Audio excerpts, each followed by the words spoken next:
반갑습니다. 이제 3교시죠, 그죠? 우리가 수업만 그래 하고, 뭐, 과제 내주면 또 여러분들이 힘들 것 같아가지고, 그냥 과제 안 내고 그냥 나 혼자 이렇게 하는데, 좀 뭐, 구체적인 거는 책을 좀 이렇게 좀 여러분들이 읽어보면 도움이 많이 될 거니까 그렇게 사용하면 될 것 같아요. 일단 강화제하고 강화계획 요 이제 두 가지 한번 살펴보도록 할게요. 앞에서 강화제 유형해가지고 이렇게 한번 전체적으로 봤죠, 그죠? 이 부분들 풀어가지고 333쪽부터 해가지고 여러분들하고 쭉 자, 진행을 해 나가도록 할게요. 자, 이제 점심을 먹고 한 비디오 만들기가 한 4, 50분 정도 걸려요. 한 50분 정도 촬영을 녹화를 하면 그래서 바로바로 이렇게 안 되니까 하기가 좀 시간이 베리 많이 걸리지. 그치? 자, 여러분들은 모아가지고 시간 날 때 하고 지금 뭐 알바도 좀 하고 있는지 모르겠다. 그죠? 뭐 기와 같은 경우에는 치료실에 뭐 좀 수업 제대로 했는가 모르겠다. 그지? 계속 다 이제 뭐 집단으로 뭔가 발생할 가능성이 있기 때문에 코로나 때문에 계속 그 수업을 못했을 수도 있고 아니면 또 부모님들이 애들이 학교도 안 가고 뭐 안 하고 아무것도 안 하니까 치료실에서만이라도 좀 해주세요 막 이렇게 하는 부모님들도 있고 진짜 뭐 웃고 우는 그런 상황이기도 했어요. 그래서 여러분들이 이번 학기는 자기 시간을 좀 더 활용해서 좀 도움될 수 있는 부분들이 더 있으면 좋겠어요. 그리고 이제 3학년이니까 강의 같은 것도 여러분들은 학교에서 그 강의 좀 그거 해가지고 해주나 모르겠다. 그것도 좀 해달라고 요청을 하면 될 건데.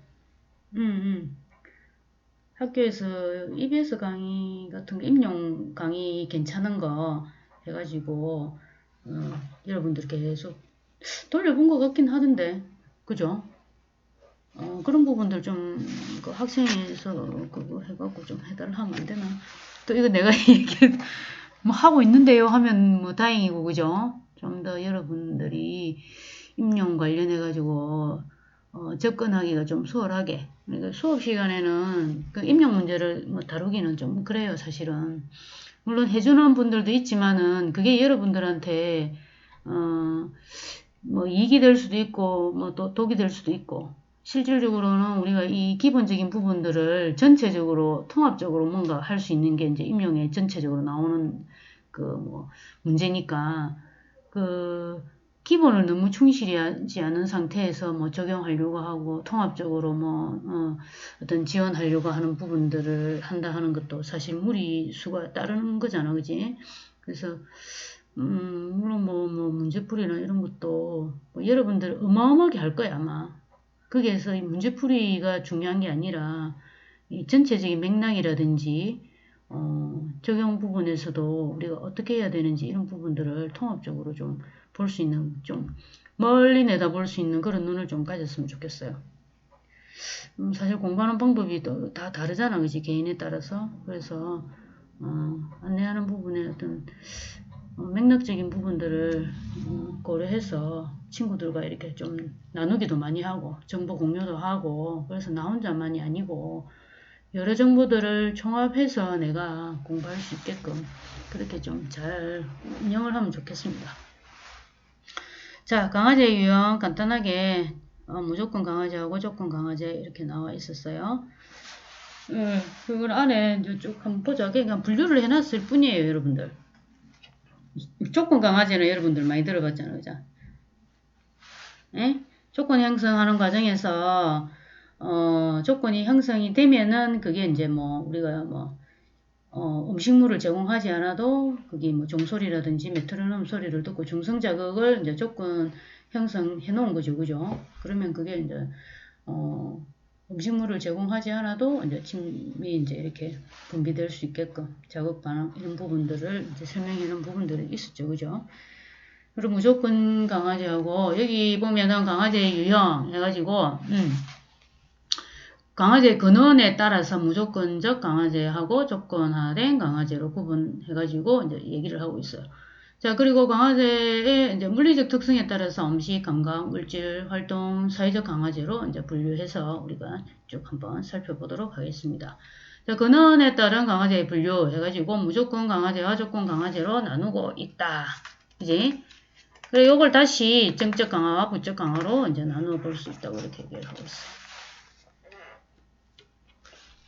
자, 무조건 강화는 강화제와 관련해서 아무런 학습 없이도 강화제로서 기능하는 것을 이제 의미한다는 얘기죠. 무조건 강화제가 인간의 생존을 위해 필수적인 자극, 생물학적인 가치 이런 걸 갖는 자극이기 때문에 사람들의 행동에 적극적인 영향을 미치겠죠, 그죠? 그죠?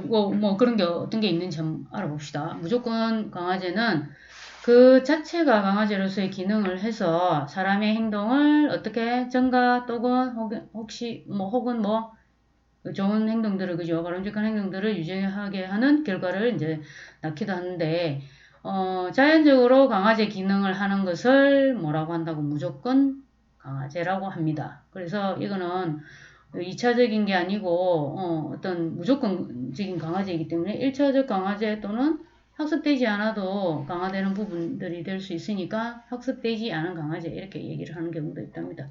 그래서 여러분들은 1차적 강화로 많이 좀 알고 있을 거예요. 그지? 그래서 이 학자들에 따라서 이게 자기가 선호하는 용어들이 있어요. 그래서 그 용어들이 무조건 강화제가 이거구나. 그렇게 하면 돼요. 그래서 이게 이제 채점하는 사람들도 어떻게 하는 부분에 있어가지고 이런 부분들은 이제 고려가 되겠지. 그지?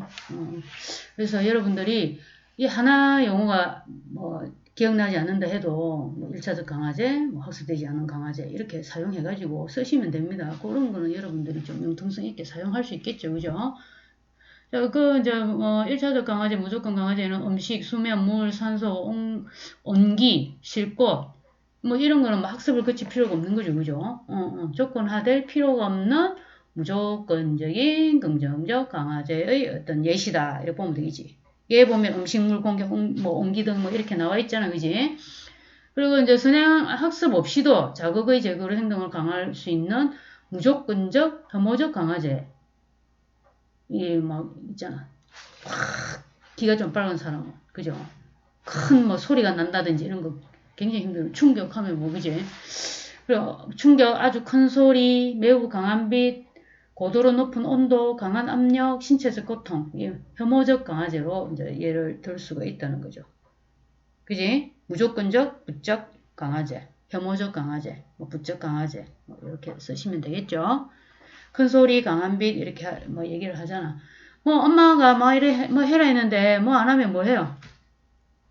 솔톤이 아니지, 그지? 거의 라시톤으로 해갖고 이렇게 할 수 있죠. 너는 맨날 이래 되고 그죠? 이렇게 하면 듣기 싫어서 기르르르 이렇게 하다가도 뭘 하게 됩니까? 하지 않는 것도 하게 되죠, 그죠?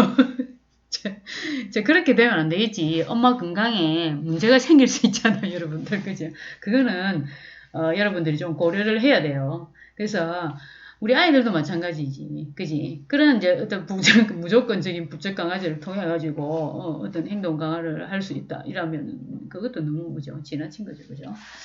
그래서, 이제, 우리가, 이런 부분들, 그 다음에 조건 강화제는 원래 중립적이었던 자극이 다른 강화제와 짝지어 지능 과정을 통해서 강화제로 기능하게 되는 거죠. 조건 형성 과정. 여기 짝지어졌죠, 이제.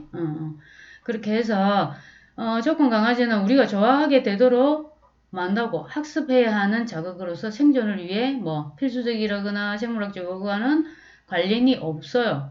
그래서 2차적 강화제 또 우리가 학습된 강화제라고 얘기를 합니다. 우리 그때 이제 파블로브 실험에서 그지 그림 축축축 나와 있잖아. 조건 형성 과정 해가지고 그게 끝나면 중립 자극에서도 그지 자극 반응 이렇게 된다 했죠. 그 무조건적 반응이 아니고 무조건적 자극 반응에서 조건 자극 조건 반응 이렇게 나타나지. 그림 생각나지 그지? 아니면 훅 남겨봐 앞으로.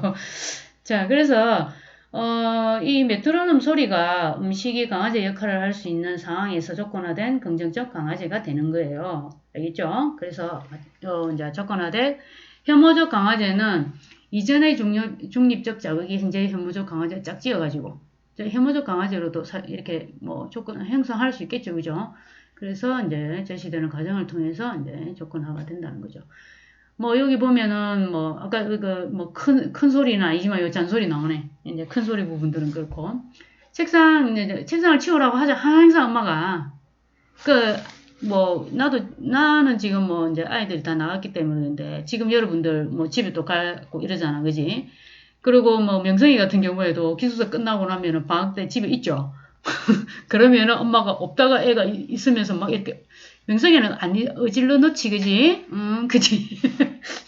만약에 그지 어질러 놓는다고 가정을 하면 아닌데 그지? 기분 나쁘게 생각하지 말고 놓는다고 생각하면 엄마가 뭐 그죠? 잔소리를 하겠죠, 그죠? 막 이렇게 책상을 정리하지 않을 때마다 엄마의 잔소리와 함께 신체적 고통 이제 이거는 이미 지났죠, 여러분들. 그죠? 뭐로 할까? 등을 한자 탁 때려줄까? 그건 아니지, 그죠? 그래서 무조건적 강아지가 이제 뒤따르는 것을 경험하게 되는데, 엄마의 잔소리는 체벌이 갖고 있는 능력을 이제 획득하게 되고, 그죠? 이제 엄마의 잔소리는 조건화된 혐오적 강아지가 된다는 거죠. 자, 신체적 고통, 잔소리, 이게 이제 두 개가, 그죠? 총합이 되는 거죠. 그래서 조건화된 강아지 중에 강아지가 다양한 무조건 또는 조건 강아지와 연관되어 있는 경우를 일반화된 조건 강아지라고 이제 얘기를 해요. 그래서 일반화된 강아지라고 이렇게 줄여가지고 쓰기도 합니다. 여러분 이것도 알고 있어야 돼요. 강아지가 다양한 무조건 또는 조건 강아지와 연관되어 있는 경우, 연관성을 가지고 있는 거. 자, 그럼 뭐 예를 들어가지고 얘기가 쭉 나와야지, 그지? 일단 이거는 조건화된 강아지가 강아지로서의 역할을 할 수 있는 상황이 주어지지 않아도 언제나 일반적으로 강아지 역할을 한다는 거예요. 뭐 우리가 보면 칭찬하고 뭐 이렇게 토큰 칭찬하면서 그걸 하잖아요. 아무 말 없이 그냥 토큰만 탁 이렇게 주지 않죠, 그죠? 그게 어떻게 보면 일반화된 조건 강아지라고 볼 수 있다는 거지. 아, 여기 나오네. 칭찬은 일반적으로 다른 많은 종류의 강아지와 함께 주어지는 경우가 많다. 그지? 뭐, 준비물을 잘 챙겨오면, 안 챙겨오는 애가 잘 챙겨오면은, 칭찬과 함께, 뭐, 강화물을 제시해주고, 그지? 인사를 잘하는 아이에게 칭찬과 함께 머리를 쓰다듬고, 문화적인 어떤, 특별한 상황이 있는 아이들은 그렇게 해주면 안 되겠죠. 그죠? 시험을 잘 본 아이에게 칭찬과 함께 상장이 주어지고, 청소를 잘한 아이에게도 칭찬과 함께 쿠폰, 청소 쿠폰, 그지? 그 모으면은 자기가 또 좋아하는 부분들을 또 할 수 있게끔 해주죠, 그죠? 그래서 이게 이제 칭찬은 여러 다양한 강아지와 함께 제시되면서 이제 일반화되는데 이게 어떤 일반화된 조건 강아지라고 볼 수도 있다. 토큰도 뭐 일반화된 조건 강아지라고 이제 뭐 얘기를 하기도 합니다. 그래서 일반화된 조건 강아지의 어떤 장점적인 부분들도 있어요. 그래서 그게 바로 나오나? 여기는 강하게 입부터 나온다, 그지? 그리고 앞에 슬라이드에 나오는데 내가 하나만 여기 이제 그냥 해놓은 것 같아요. 그래서, 이게 이제, 그 아동의 포만 상태에 상관없이 줄 수 있다는 거죠. 포화 상태가 되면 안 된다 했잖아, 그지? 포화 상태를 좀 지연해 줄 수 있어야 더 좋다고 했잖아, 그죠? 그래서 포만 상태에 상관없이 줄 수가 있고, 연속적으로 주어도 뭐, 포만 효과가 덜 나타나는 장점이 있다는 얘기죠. 그죠? 그리고 일반화된 강아지나 강아지의 개별화에 신경 쓰지 않고도 칭찬을 그냥 사용할 수 있잖아, 그지? 그런 장점이 있다는 거지.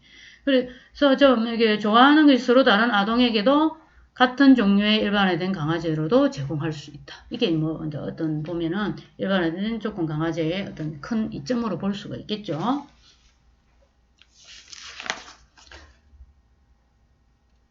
자, 그리고 여기 보면은, 여러분들 335쪽부터 물리적 특성에 따른 정적 강아지 분류해가지고, 음식, 관광물질, 활동, 사회적 강아지로 이제 나눌 수 있는데, 이걸 다, 그 슬라이드 앞에 걸, 빼고 요거만 넣어놨어요. 그 앞에 슬라이드. 지금은 강화 계획부터 나와 있지, 그지? 요거 한번 쭉 한번 읽어보고, 교재에 다 나와 있으니까 한번 읽어보자. 336쪽에, 표 9-4에 보면은 여러분들 강화제 종료해가 쭉 나와 있어. 그죠? 음식물 강화제. 이거는 여러분들, 그지? 좀 우리가 쉽게 그거 할 수가 있잖아요. 그죠? 그래서 음식물 강화제를 이렇게, 음식물은 사실 포화 상태 이 부분들을 우리가 조심해야 되잖아. 그지? 거기서 이제 여러 가지 이제 포화 상태를 지연할 수 있는 방법을 다한 것이 이제 이렇게 제시를 하고 있어요. 엘바르토 하고 이제. 요거는 여러분들 한번 보면 될 것 같아. 강화할 때마다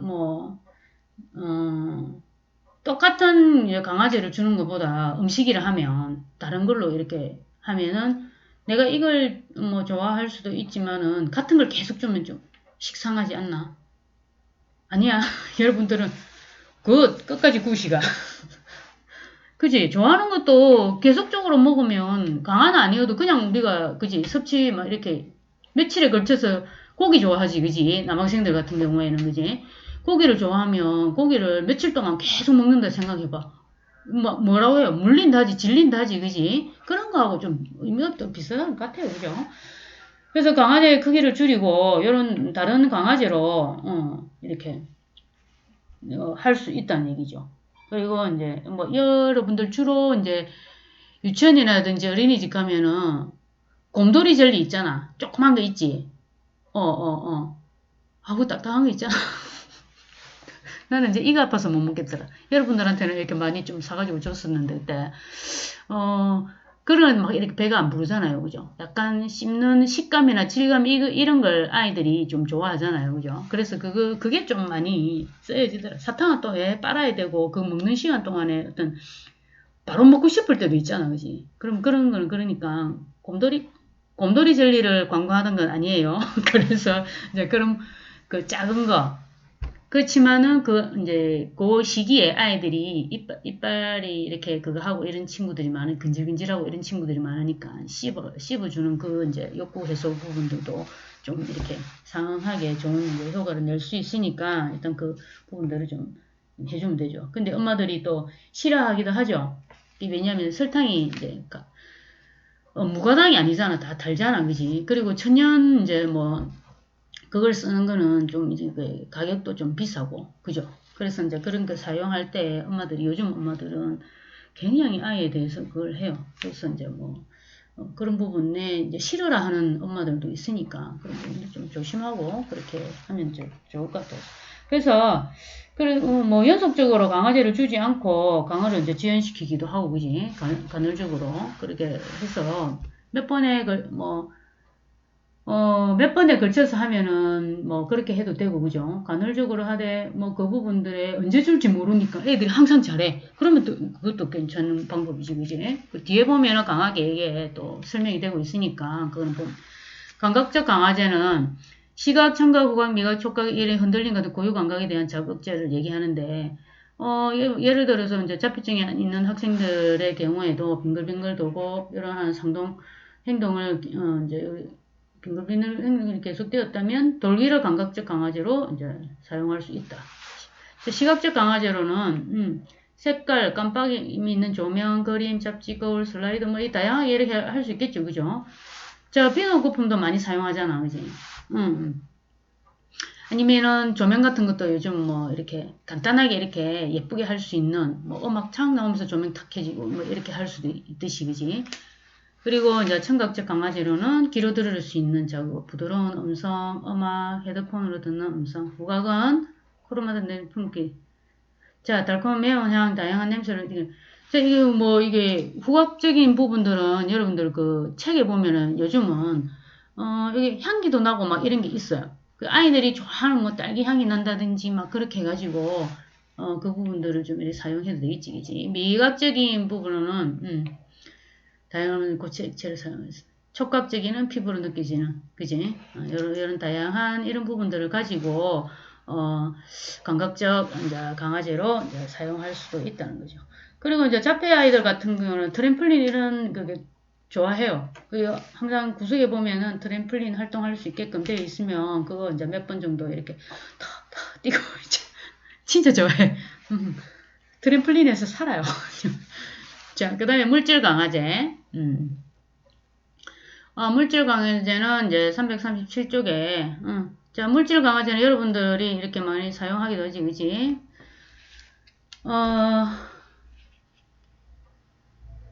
자, 이 아동들에게 어떤 물건이라도 강화제가 될 수 있기 때문에 물건의 값과 효과는 무관합니다. 좋아하는, 선호하는 게 있으면 그게 아무리 싸도 상관이 없어요. 그죠? 그래서 이제 뭐, 반짝이는 색종이, 그리고 색종이 가지고 많이 하기도 해요. 애들이 색종이 엄청 좋아하잖아. 그럼 색종이 가지고 뭐 이렇게 하나만, 이렇게 뭐, 하트를 접어준다든지, 색깔 진짜 예쁜 거 많거든. 색깔도 그렇고, 안에 무늬 있는 것도 있고, 여러분들도 많이 이제 쓰실 거예요. 그죠? 여러 색종이 가지고, 그냥 색종이 한 장을 주는 것보다, 뭐, 진짜 하트 같은 걸 탁 만들어가지고 이렇게 제시를 한다든지, 그거를 갖다가 굉장히 좋아하는 친구들, 하트, 나 선생님 엄청 좋아하는데, 선생님이 오늘 나한테 하트 줬다, 막 이렇게 하면서. 그래서, 그 다음에 활동 강화제. 338쪽에 있어요. 특정 활동에 참여할 기회가 강화제 역할을 할 때 그 활동을 활동 강화제라고 한다. 그래서 아이들이 좋아하는 모든 활동은 활동 강화제가 될 수 있습니다. 좋아하는 활동이다. 그래서 예를 들어 밖에 나가 놀기. 대박 좋아하죠, 그죠? 컴퓨터 게임. 그 애들 요즘 많이 좋아하지. 보드게임. 보드게임을 특히나 이렇게 가정에서 이렇게 하는 친구들은 보드게임 좋아해요. 그리고 남자애들이 또 보드게임 좋아하지. 외식하기, 함께 요리하기, 영화나 TV, 뭐 일상적 활동 이제 해당되는데 아이에게 주어지는 임무나 특권도 활동 강화제가 될 수 있다. 옛날에는 이것만 더 많이 했는 건 모르겠다. 칠판 지우기. 칠판 지우면은 뭐 해? 칠판 가루 다 마시잖아. 근데 선생님이 뭐시야? 이러면은 막 애들이 나도 할래 막 이랬잖아요. 그때는 선생님이 나를 선택한 대상인 줄 알고 막 너무 열심히 닦았어. 다 닦아놓고 초록색 칠판이 탁 나와있으면 선생님 수고했어 뭐 칠판 고수야 삼시로 막 그래 하는데 괜히 했어. 지금 생각하면 그 우유 나르기 숙제 적기 뭐 이게 보면은 반장이나 그지요 이게 우유 나르는 것도 그죠. 자, 뭐, 힘이 센 친구가, 하면 좋고, 그 있잖아. 나서가지고, 다른 아이는 안 하는데 나는 한다. 그런 그 활동을 가지고 좀 많이 그걸 했었죠. 그죠? 지금은 아마 약을 가지고 좀 얇지 않았나? 약을 가지고 안 할걸? 그래서 할까 싶어가지고 선생님하고 눈 안 마주칠 수도 있어. 자, 여기에 다양한 이제 해당되는 활동들이 있어요.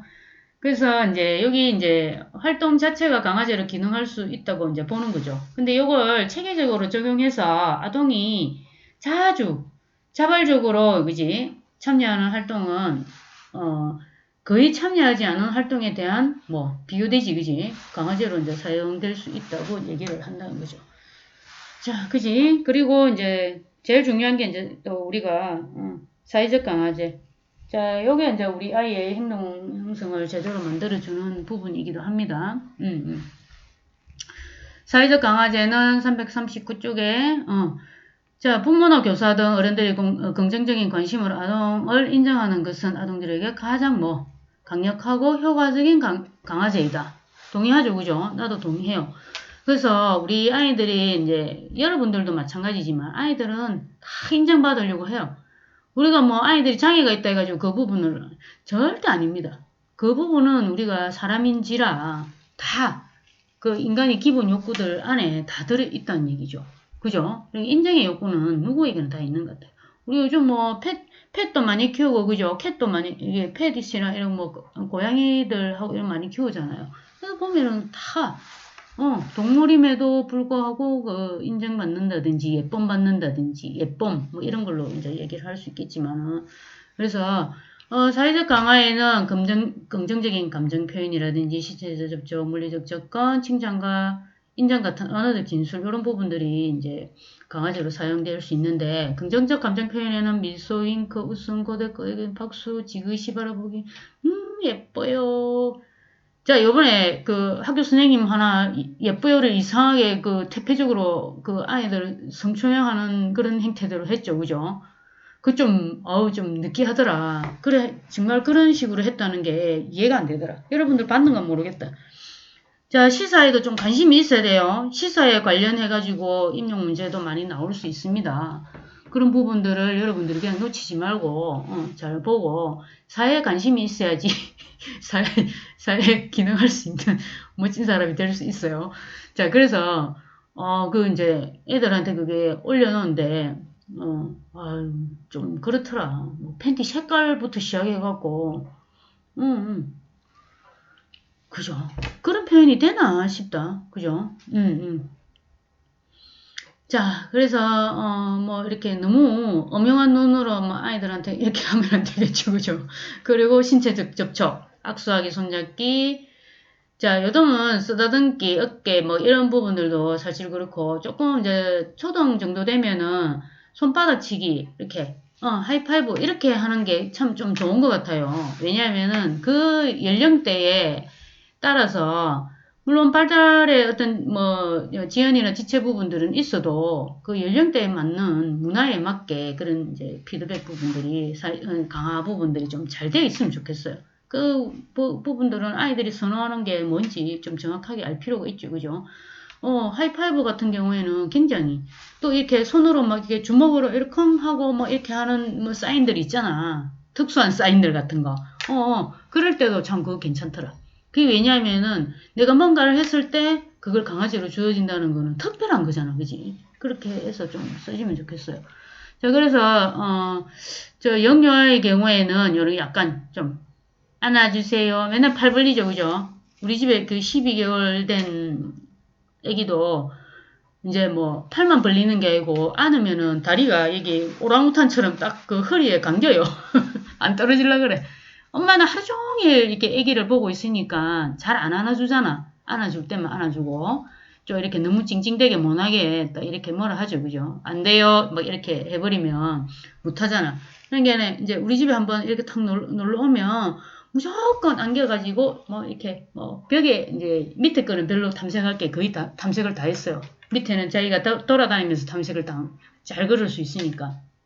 지금은 자기 눈높이보다 위에 안겨야지 딱 볼 수 있는 게 손가락 딱 가리켜. 이거 막 이렇게 하면서 계속 얘기해.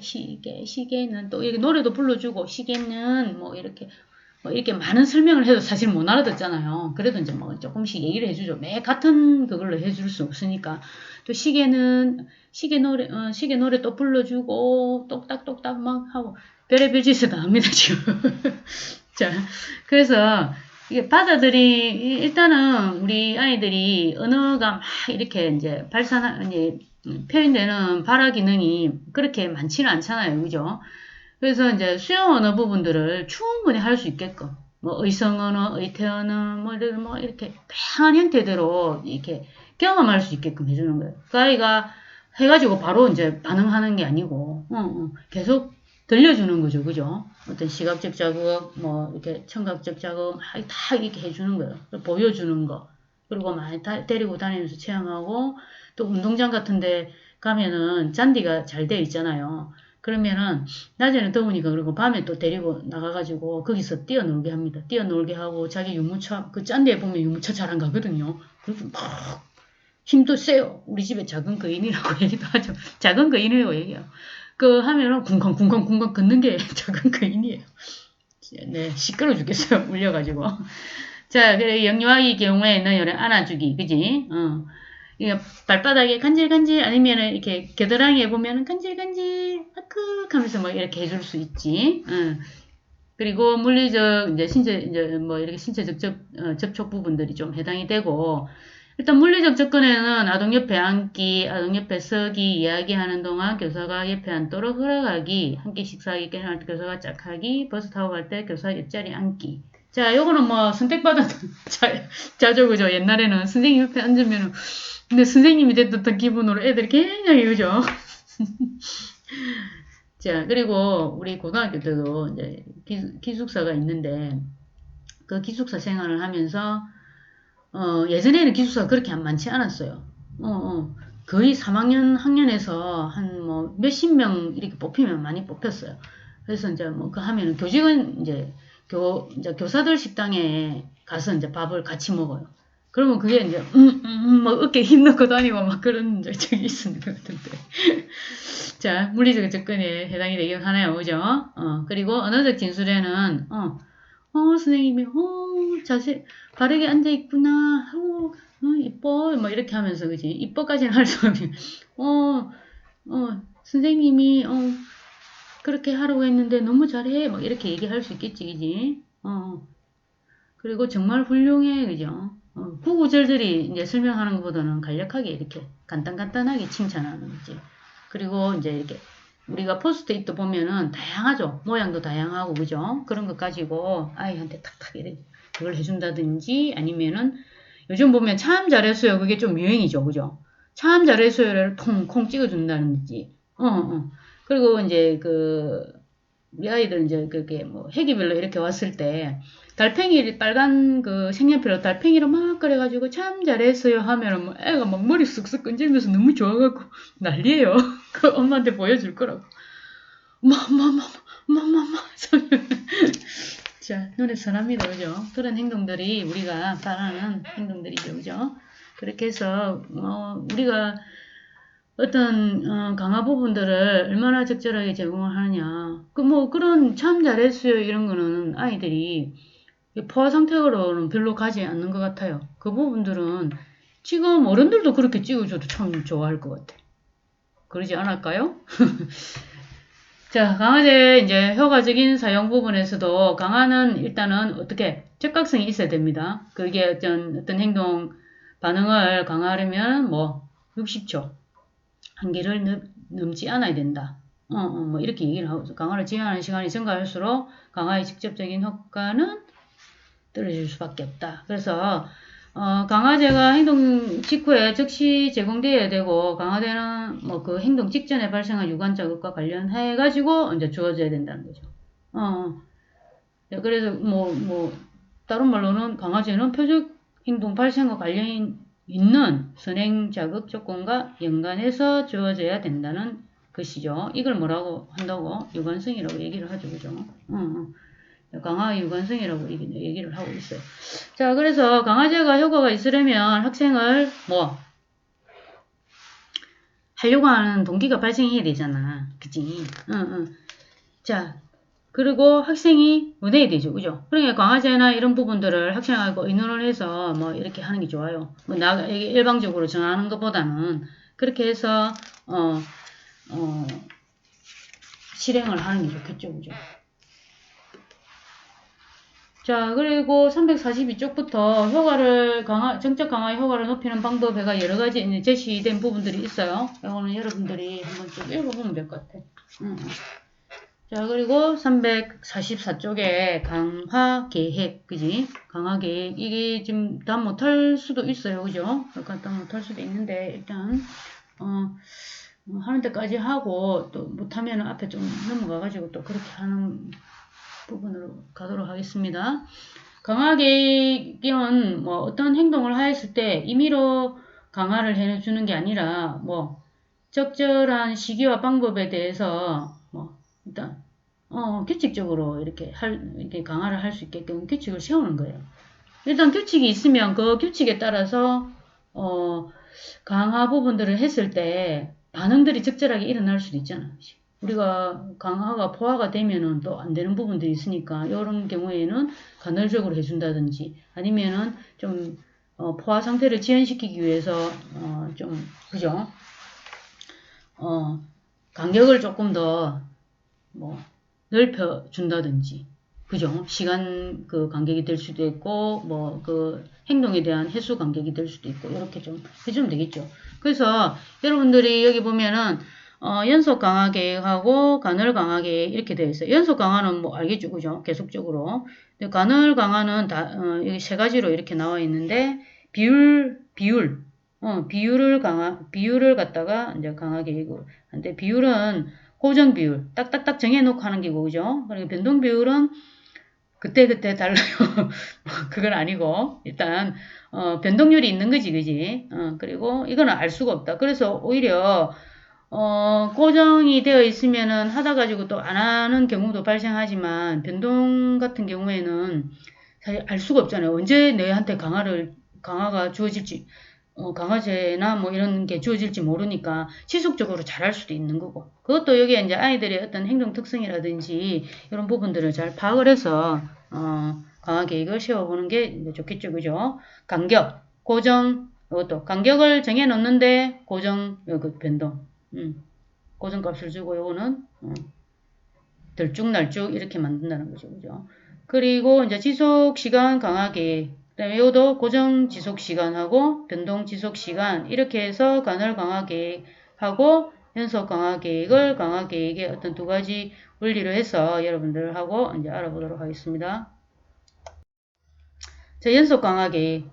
연속 강화 계획 같은 경우에는 학생이 표적 행동을 할 때마다 즉각 강화제를 제시하는 것인데 이게 이제 표적 행동을 할 때마다 강화제가 주어지기 때문에 1대1 강화 계획이라고도 이제 얘기를 합니다. 1대1 강화 계획이라고 얘기를 하고 있죠. 그죠?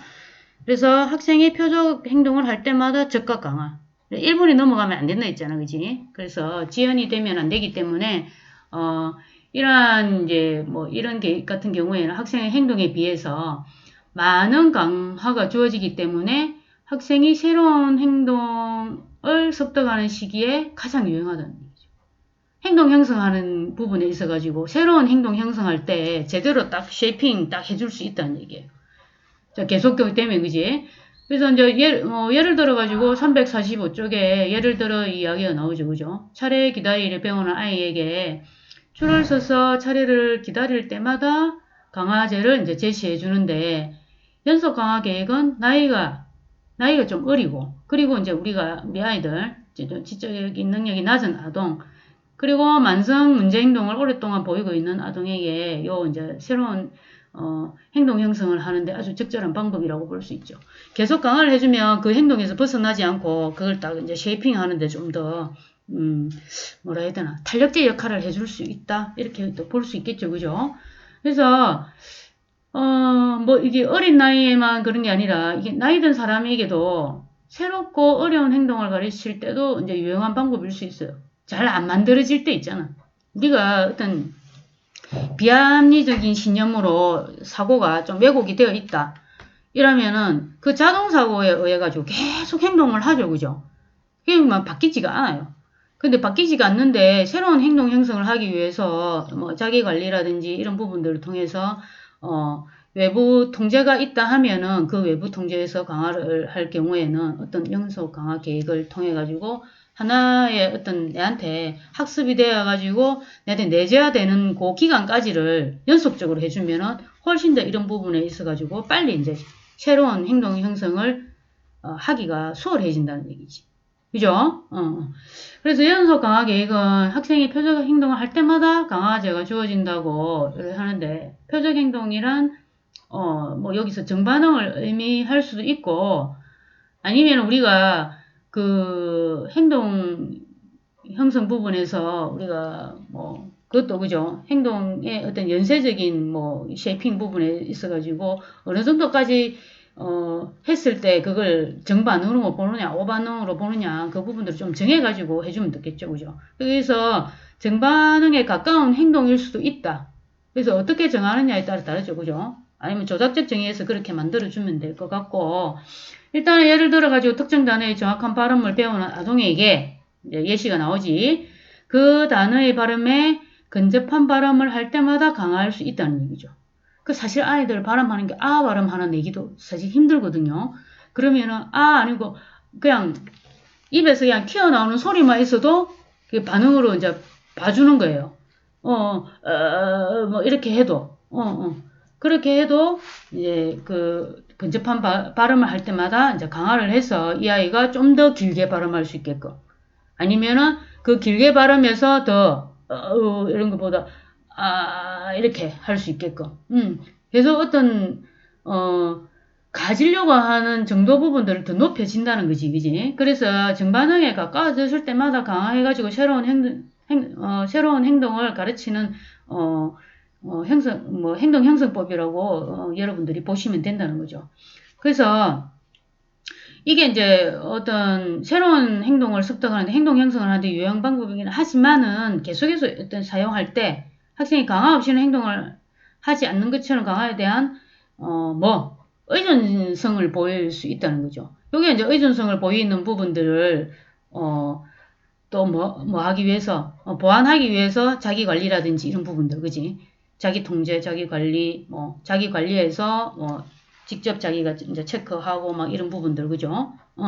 그런 부분들로 사용하면 돼요. 그래서 이 의존성 부분들이 나타나는 문제점을 보완해가지고 여러분들이 사용하시면 됩니다. 그래서 일단은 우리가 연속 강화 부분들이 의존성 부분들이 나타나잖아요. 그죠? 그래서 그 부분들에서 조금 더 지나서 이 부분들이 일반화된다 하면은 간헐적인 부분으로 가고, 그 다음에는 굳이 강화를 안 해줘도, 이 아이가 그 행동을 계속 유지할 수 있게끔, 그렇게 돼 갑니다. 그렇게 또 우리가 행동을 이렇게, 표적 행동을 그렇게 만들어질 수 있습니다. 그리고 간헐 강화 계획 보면은, 습득되거나 변화된 행동이 345조. 여기 보면 돼요. 중재가 끝난 후에도 유지되도록 하기 위해서 간헐 강화 계획을 사용할 수도 있다. 그래서 간헐 강화 계획은 모든 표적 행동이 강화되는 게 아니라 학생이 표적 행동을 했을 때 가끔씩 강화해 주는 것이라고 얘기하죠. 그죠? 학생이 표적 행동을 했을 때 어떤 때는 강화가 주어지고 어떤 때는 강화가 주어지지 않는 걸로 이제 여러분들이 이해를 하시면 되겠습니다. 학생 입장에서 보면 강화받기 위해 더 많은 표적 행동을 해야 되는데 간헐 강화 계획을 사용하면 강화제를 지나치게 받은 학생이 강화제부터 포만감을 느끼게 하는 것을 막을 수 있고, 그뿐만 아니라 간헐 강화 계획에 의해 유지되어 왔던 행동은 더 이상 강화가 주어지지 않아도, 이게 또 어떤 목표가 될 수도 있죠, 그죠? 발생할 가능성이 높아진다는 거죠. 왜냐하면 강화가 모든 표적 행동 후에 항상 주어지지 않기 때문에 언제 강화가 주어질지 모르잖아. 그래서 우리가 바람직한 기대 행동이라든지 표적 행동을 계속하게 이제 된다고 얘기를 하고 있죠. 그래서 간헐 강화 계획은 행동이 발생하는 빈도를 높이거나 유지하는 데 사용되는 비율 강화 계획과 간격 강화 계획이 있는데, 그리고 행동이 지속되는 시간을 늘리는 데 사용되는 지속시간 강화 계획의 일단 세 종류로 일단 나눠지고 있어요. 그래서 여러분들이 9-5에 보면은 강화 계획의 유형별 설명 부분들을 쭉 보시면 될 것 같아요. 비율과 간헐 강화에서 연속 강화가 있고, 간헐 강화에서 비율과 간격 강화로 이렇게 나눠져 있죠. 그죠? 고정 비율, 변동 비율, 간격에는 고정 간격, 변동 간격. 요게 이제 여러분들 앞에서 이제 표로 봤던 거를 이제 표로, 그림으로 봤던 걸 이제 표로 이제 설명하고 있어요. 자, 비율 강화 계획. 자, 비율 강화 계획은 표적 행동이 발생한 횟수에 근거해서 강화 계획을 이제 세우는 건데, 일단 비율 강화 계획은 강화의 기준으로 사용되는 표적 행동이 발생한 횟수를 고정하느냐, 변동하느냐, 딱 정해놓고 그렇게 하느냐, 아니면은 조금 변동을 그 아이의 행동의 어떤 새로운 행동의 형성을 제대로 유지할 수 있게끔 변동을 하느냐, 이런 부분들에 따라서 고정 비율 강화 계획과 변동 비율 강화 계획으로 이제 제시할 수가 있는 거죠. 자, 정해진 수만큼 표적 행동을 보일 때마다 강화를 제시하는 거고, 정해진 수만큼이지, 그지? 뭐, 3번이면, 강화. 3번까지 가면 좀 그렇나? 처음에는 한 번에 막 이래 또 하다가, 그 다음에는 이제 우리가 이제 잘하고 있으니까 2번으로 한번 해볼까? 이렇게 해가지고 하면 되겠죠, 그죠? 그러니까 막연하게 선생님이 어떤 그런 것보다 아이하고 같이 자기의 어떤 변화되는 모습들을 직접 이렇게, 보여주면 더 좋아요, 그게. 그래서, 선생님, 저 한번 해볼게요. 저 2번 정도는 충분히 할 수 있어요. 한 번도 이렇게 잘했는데요. 이렇게 하면서, 그리고 이제 강화제에 관련된 그런 부분들도 서로 의견을 나눠볼 수도 있고, 그리고 변동비율 강화 계획에서는 강화가 주어지기 위해서 필요한 표적 행동의 수는 고정되어 있지 않고 평균을 기준으로 해가지고 이제 변한다는 거죠. 평균을 기준으로 해가지고, 자, 그래서 고정 비율 강화 계획은 표적 행동이 여기 뭐 여러분들 책에 쭉 나와 있으니까 보면 될 것 같고, 변동 비율 강화 계획도, 그죠? 간격 강화 계획, 고정 간격 강화 계획. 간격 강화 계획, 고정 간격 강화 계획하고, 뭐, 변동 간격 강화 계획, 이렇게 나와 있죠, 그죠? 자, 그거는 일단 슬라이드 보시면서. 간격 강화 계획, 고정 간격 강화 계획은 표적 행동 발생 후에 정해진 시간 간격이 경과한 후 발생한 첫 번째 표적 행동을 이제 강화해 줍니다. 이것도 첫 번째에서 계속 이렇게 만들면 되지, 그지? 그리고 변동 간격 강화 계획은 표적 행동 발생 후에 정해진 평균 시간 간격을 기준으로, 앞에도 평균 시간 간격이었죠, 그죠? 그리고 제한 시간을 이제 또 설정을 해줍니다. 시간 간격이 지난 후 제한된 시간 내에 표적 행동이 발생하여야만 이제 강화를 해준다는 거죠. 자, 이런 부분들을 좀 세부적으로 계속 해야 되니까 머리는 아프겠지만은 그래도 이런 부분들 잘 세워놓으면 아이들의 행동 부분들을 여러분들 손에 넣고 들었다 놨다 할 수 있겠죠, 그죠? 그 정도가 되면은 정말 아주 그지, 아주 그지. 좋죠. 그 안에 내용들은 여러분들이 좀 보시면 될 것 같아요. 그리고 지속시간 강화 계획. 자, 여러분 지속시간 강화 계획은 351쪽에 나와 있어요. 자, 고정 지속시간, 변동 지속시간, 그지? 고정 지속시간 강화 계획은 일정한 시간 동안 지속하였을 때 강화가 주어지는 거지, 그지? 요거는 이제 시간제로 급여를 받는 경우 이런 얘가 쭉쭉 나와 있지, 그지? 그리고 변동 지속 시간 강화 계획은 학생이 표적 행동을 평균 지속 시간 동안 하고 있으면 강화가 이제 주어진다고 얘기했습니다. 그래서 강화가 주어지는 지속 시간 간격이 일정하지 않고 평균 지속 시간 간격을 기준으로 이제 변하는데, 자, 위에 이제 뭐 초원이 나오네, 초원이. 위에 나왔듯이, 그지? 5분의 변동 지속시간 강화 계획을 적용하면 초원이는 의자에 앉아 있는 시간 동안 평균 5분 간격으로 강화를 받게 되는데, 지속시간을 3분, 6분, 5분, 4분, 7분으로 설정해서 강화한 경우 초원이는 평균 강화받은 것이다. 이제 합산해가지고 평균을 내면 되죠, 그죠? 그렇게 해서 초원이가 강화받은 후에 의자에서 일어나면 다시 의자에 앉을 때 시간 측정을 새로 이제 시작해서 일단 앉아있는 게 우리가 행동 형성을 해야 되는 거니까, 그죠? 변동 지속시간 강화 계획이 적용되면 초원이는 언제 강화가 제공될지 모르기 때문에 강화를 받기 위해서 의자에 지속적으로 앉아있을 가능성이 높아진다는 거죠.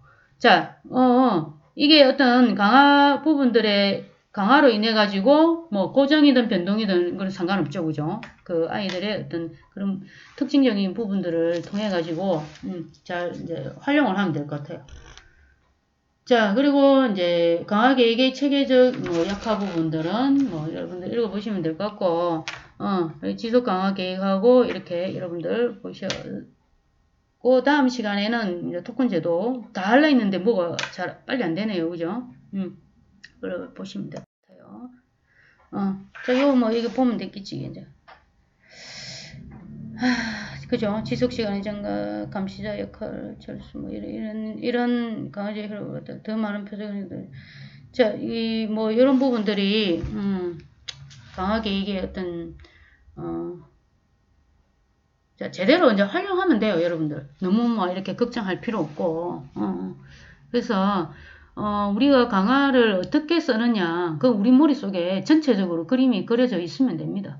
그리고, 우리 아이들의 어떤 행동 형성을 제대로 이렇게 안 했다 해가지고 너무 고민할 필요 없어요. 다시 시작하면 되죠, 그죠? 재수정해서 시작하면 되고 처음부터 잘하는 사람은 없어요. 그래서 처음부터 잘하는 사람이 있을 수가 없어요. 그거는 그 아이들을 다루고 그 행동을 하나하나 만들어가는 데 있어가지고 물론 우리가 증거 기반 실제에 있어서 그런 다양한 부분들도 있지만은 그 증거 기반으로 모든 게 다 일관성 있게 뭔가 단편적으로 뭔가 되지는 않는다는 거죠, 그죠? 그래서 직접 그 현장에 있는 사람이 제일 잘 안다는 얘기죠. 그리고 여러분들이 최고로 잘 알 수 있는 거고. 그리고 아이들하고 상호작용하는 사람은 교사다라는 얘기죠. 그리고 교사와 아이와의 그 관계 안에서 뭔가 체계적으로 잘 이루어지면 돼요. 그래서 여러분들이 그 부분들은 잘 사용하면 되니까 우리가 굳이 뭐 안 된다 부분들보다는 되는 방향의 어떤 거기에 이제 목적을 포커스를 두고 그렇게 진행을 하면 될 것 같습니다. 네, 수고하셨습니다.